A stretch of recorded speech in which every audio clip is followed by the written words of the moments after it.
যেই পাঁচটা পুরস্কার আল্লাহ তাআলা ইতিকাফকারীকে দিবেন। ইতিকাফ যারা করবে তাদেরকে কয়টি পুরস্কার? ইতিকাফ যারা করবে তাদেরকে পাঁচটি পুরস্কারে পুরস্কৃত করবেন আল্লাহ রাব্বুল আলামিন। এক নম্বর পুরস্কার হলো জাহান্নাম থেকে তার 3 খন্দক দূরত্ব বাড়িয়ে দিবেন। সুবহানাল্লাহ। জাহান্নাম থেকে ওই যে ইতিকাফকারী তার 3 খন্দক দূরত্ব বাড়িয়ে দিবে। সাহাবারা জিজ্ঞাসা করলেন, ইয়া রাসূলুল্লাহ, ইয়া হাবিবাল্লাহ, এক একটা খন্দক কতটুক? আল্লাহ রাসূল বলল, আসমান জমিন যত দূর তত দূর হলো জাহান্নাম থেকে ওই ব্যক্তিকে আল্লাহ তাআলা সরিয়ে দিবেন। তাহলে 3 খন্দক কত হিসাব করা যায় ভাই? তাহলে দেখেন, একদিনে ইতিকাফ করলে এই সওয়াব, 10 দিনে ইতিকাফ করলে কত সওয়াব। 2 নম্বর হলো, জীবনে তো আমাদের হজের কোনো ইচ্ছা নেই, অনেকের আছে যে ইচ্ছা নেই, হজ এটা করতে হবে, ফরজ বিধান, হজও কিন্তু ফরজ বিধান।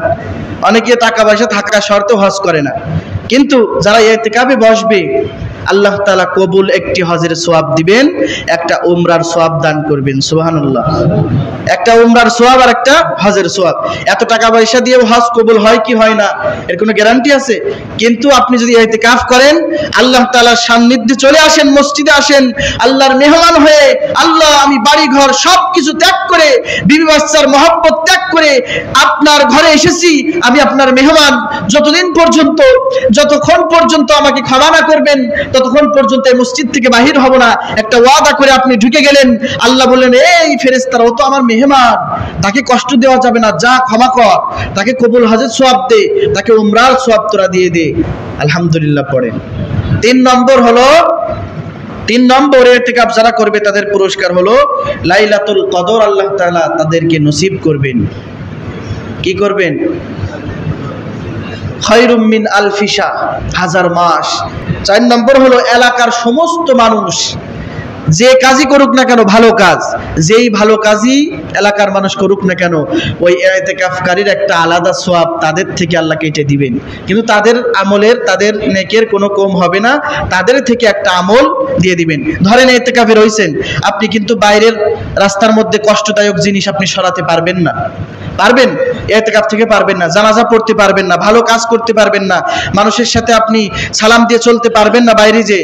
তারা যে আমলগুলো করবে, আপনি ঘরে মসজিদে বসে তারা আমল করছে আর আপনি সওয়াব পাচ্ছেন। কি না একটা কোন এমন সওয়াব কি পাওয়া যায়? যেখানে সেখানে পাওয়া যায়। আর সর্বশেষ হলো, শেষ দিনে আল্লাহ তাআলা তার জীবনের সমস্ত গুনাহকে ক্ষমা করে দেন। সুবহানাল্লাহ পড়েন। তাহলে ইতিকাফকারীর 5টা পুরস্কার আল্লাহ তাআলা দিবেন।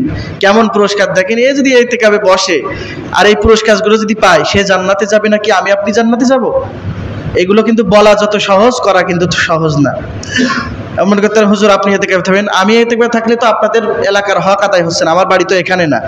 আপনাদের এখানের একজন ইতিকাফ বয়স্ক যারা মুসাফির না, তাদের ইতিকাফে থাকতে হবে। আর কেউ যদি ইতিকাফ না করে, এলাকার থেকে কোনো মসজিদে যদি ইতিকাফে না বসে, তাহলে এলাকার মানুষ সকলে গুনাহগার হবে।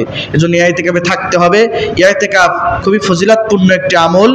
ইতিকাফে থাকলে আল্লাহ তাআলার মহব্বত অর্জন করা যায়, প্রিয় হওয়া যায় এবং আল্লাহ তাআলার সান্নিধ্যে যাওয়া যায়, বুজুর্গর খাতায় নাম তোলা যায়। আল্লাহ আমাদের ইতিকাফ করার সে তৌফিক দান করুক। এখন যদি একটু আপনারা বলতেন যে কারা কারা ইতিকাফে থাকার নিয়ত করেছেন, আমি তাদের জন্য নামাজের পরে খাস করে দোয়া করব ইনশাআল্লাহ। এখন বলেন কে কে থাকবেন? আলহামদুলিল্লাহ, আমাদের হাফেজ সাহেব হুজুর থাকবেন, আমাদের যুবক ভাইদের মধ্যে বিপ্লব ভাই থাকবেন। আল্লাহ কবুল করুক, দিনের জন্য কবুল করুক। আর কে থাকবেন ভাই?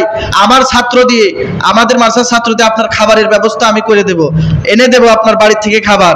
আপনার গোসলের পানি আগায় দিতে বললে এনে দেব, আপনার বাইরে যেতে হবে না। দরকার হয় আপনার প্রসাব পায়খানার জন্য পটও দেব, তাও আপনার ইতিকাফে থাকতে হবে। এখন বলেন কে কে থাকতে রাজি চান? আর 1-2 জন হলে ভালো হয়। আল্লাহু আকবার বলে হাত তুলি ভাই,